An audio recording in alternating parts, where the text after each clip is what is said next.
to us in so many ways. One who is present to us with so many names.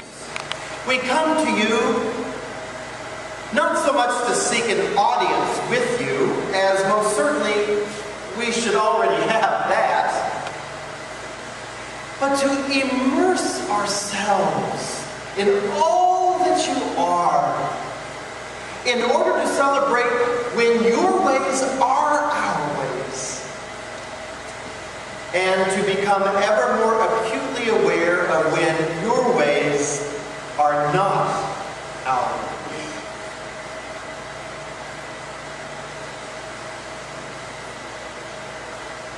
O Creator God, we chose to eat the succulent fruit of the tree of the knowledge of good and evil, the very tree from which you certainly must get your nourishment. We choose again and again and again, in large and small and everyday sized ways, to eat that fruit of the knowledge of wisdom, of good and evil. Thus, choosing daily to see the world from a godlike perspective, from your vantage point, O God. And as if we were children all done, grown up, and headed off to college, you sent us out into the world with your blessings, knowing full well we would kill our siblings, knowing full well we would laugh at your wisdom, knowing full well we would complain about your providence, knowing full well we would question your guidance, knowing full well we would idolize that which is finite, knowing full well we would betray you with a kiss. Nonetheless, you remain faithful to us, O God, and in the ultimate paradox of eternity, you both set out on a trek behind us, hiking boots and backpack in tow, to remind us of your abiding love, and at the very same time, you stayed back home on the porch with the light on, eagerly waiting for us to come to our senses, to remind us in no uncertain terms of your abiding love. Rather than making lists that usually prove someone else is wrong and we are right, help us instead to seek to imitate you, especially in the way that Christ loved us and offered himself up as a living sacrifice for us, so that we would offer ourselves sacrificially to our neighbors. What we call sin, O God, you see as a primal bond broken, a sacred trust marred, a birthright forsaken. But never do you see our sin as an original part of who we are. Therefore, O Creator God, create in us a healthy conscience and a forgiving heart.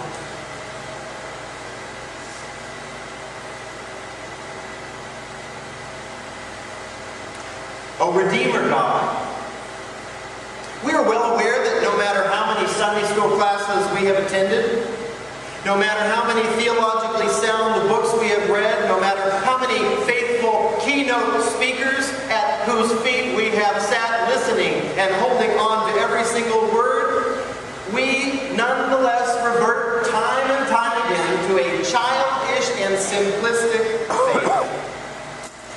We do so at the drop of a hat, or more importantly, the moment of tragedy settles upon us. We yearn for you to be the marionette God who will manipulate us and our circumstances so that a fairy tale ending is as certain as once upon a time.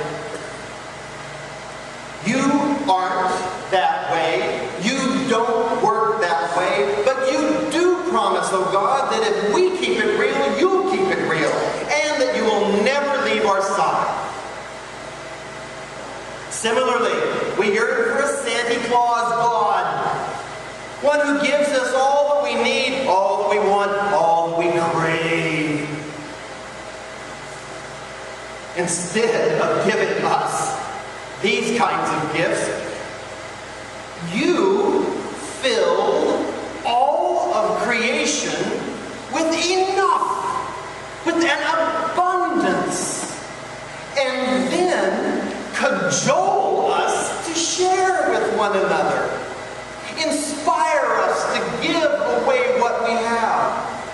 You long for us to see that there is more than enough if we but let go of what we have.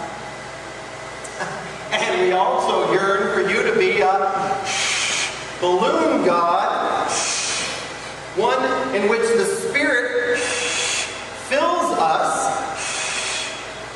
but who finds these mortal coils in which we are bound useless. Instead, you are a fully incarnate God, choosing not only to mold life in these complex and sometimes problematic clay-like forms, these clay pots of bodies you gave us, but you joined in the parade, becoming nothing less than a living, breathing, sweating, peeing, dancing, laughing, loving body yourself in Jesus of Nazareth.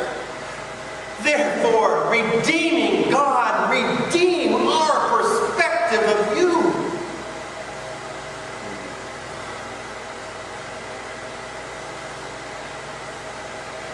Oh, sustainer God.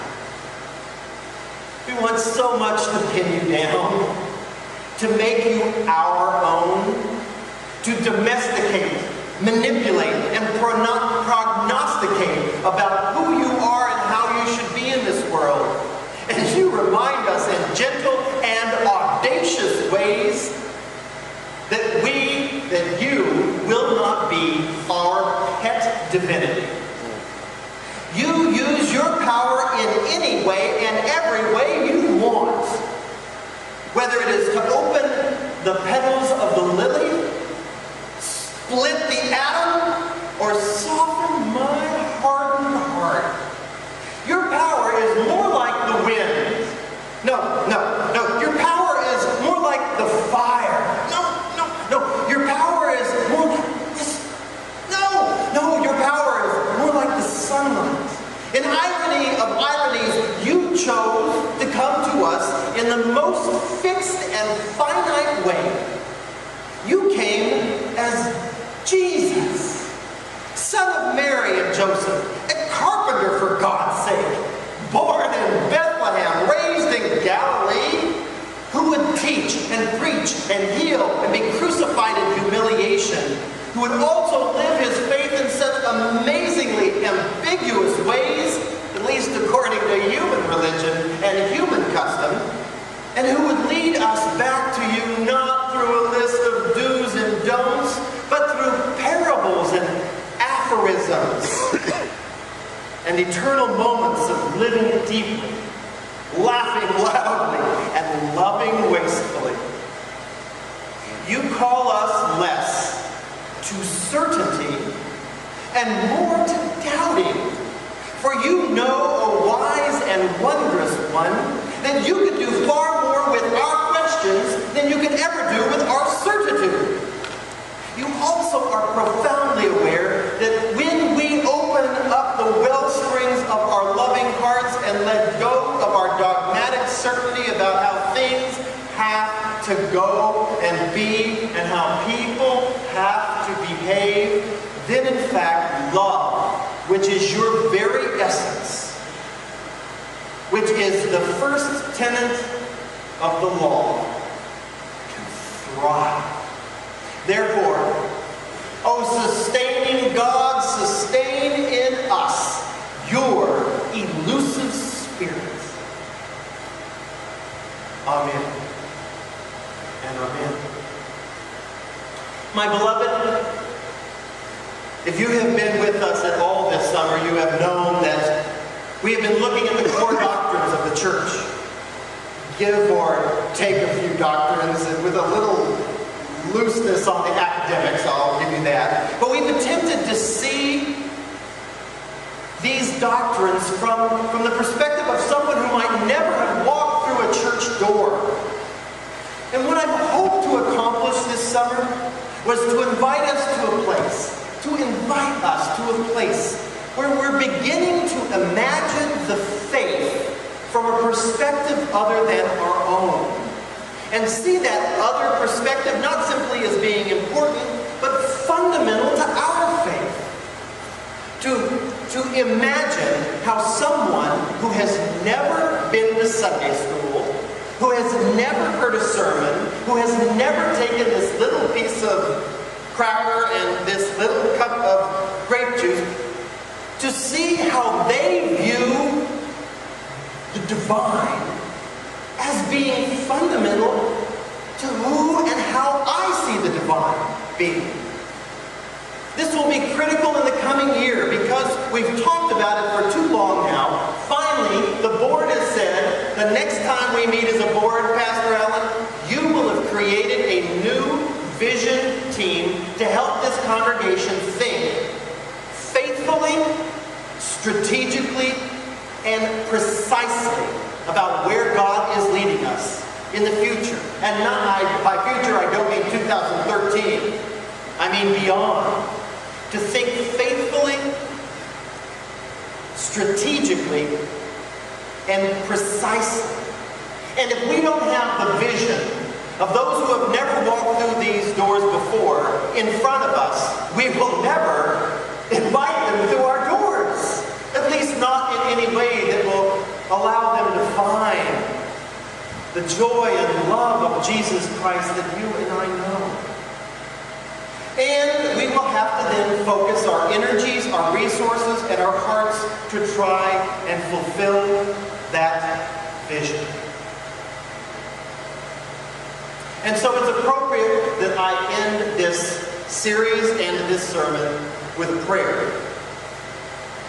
Because prayer is where we should always begin and end, because it opens us up to the leading of God in ways that nothing else does. For prayer is as much listening as it is talking. So let me close with the final prayer from the book of Ephesians.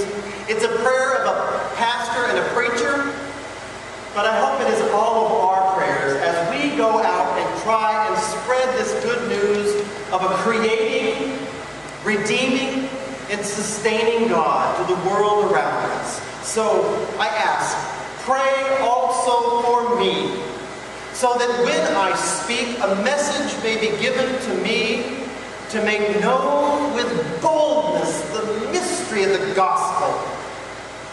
For I am an ambassador in bondage.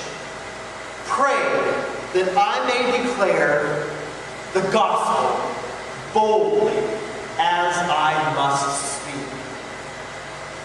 May this be my prayer and your prayer also.